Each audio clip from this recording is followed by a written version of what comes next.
အားလုံးပဲမင်္ဂလာပေါင်းပြည့်စုံပါဇွန်လ15ရက်နေ့ကနေဇွန်လ28ရက်ဒီကာလတော့တဲ့နေ့မှာအင်္ဂါသားသမီးဘဝတလန်းနေမှာကံနေပေါ်မှာအဲ့တော့ဘယ်လိုကံနေပေါ်မှာလဲဇွန်လ15ရက်နေ့ကနေ28ရက်ကာလတော့တဲ့နေ့မှာလုံတိုင်းကိုဖြစ်နေပြီရှမ်းစီလိုက်တိုင်းကိုအောင်နေပြီလုံလို့ထွေထွေခန္ဓာတွေမှာညနာတွေပုံစမ်းနေပြောတဲ့စကားတွေအောင်နေရည်ရွယ်ထားတဲ့ကိစ္စတွေလက်တွေ့ကြကြကောင်းတယ်ပေါ်နိုင်စီးပွားရေးကိစ္စတွေလုံငွေရေးကိစ္စငွေကြေးကိစ္စကိုရည်ရွယ်ထားတဲ့အတိုင်းလက်တွေ့ကြကြအကောင့်တွေပေါ်ဆောင်နိုင်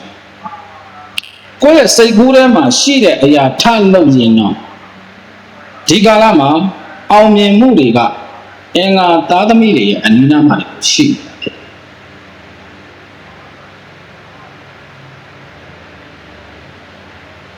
ကြီးခဲ့တဲ့ကိုကြီးချင်းဖိမချင်းကြုံတွေ့ရဝဏဖြစ်ပါကရာထူးတွေတိုးမယ်လားစာတိုးတဲ့သတင်းတွေကြားရမယ်နိုင်ငံခြားကိစ္စစီစဉ်ထားတာရှိရင်အောင်မြင်မယ်အခက်ခဲတွေအရင်ကြော်လွှမ်းတယ်အခြေအနေကိစ္စတွေမှာအစင်မပြေမှုတွေပြိပခါတွေများနေရင်အဲ့ဒီတရားအားလုံးဒီယနေ့ဒီစကူကစပြီးတော့ပျောက်ပြဲပြီးတာနဲ့ဘယ်နဲ့ထဲအဆက်အသွယ်တွေပြတ်နေတဲ့ချစ်သူကြီးသားတွေလုံးဝယတိပြကိုရှိရနေထွက်သွားတဲ့သူတွေ EHD ပြန်လာမယ်ဗျာနောက်လာကြီးစွာနဲ့ကိုရှိပြန်လျှောက်လာ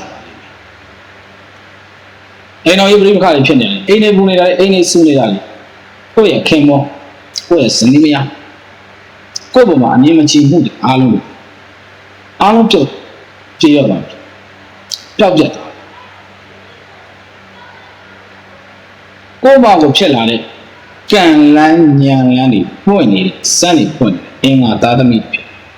ဒီကာလဒါကြောင့်မို့ကျွန်တော်ရဲ့မိတ်ဆွေဒီမျိုးကြည့်နေတဲ့အင်္ဂါသားသမီးဆို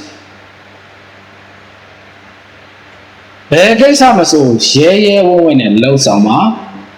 ကိုကြံစီထားတဲ့အတိုင်းကြံစီထမြောက်အောင်မြင်အောင်ပြုလို့ဆိုတကယ်အောင်မြင်ပါလိမ့်မယ်ဗျာ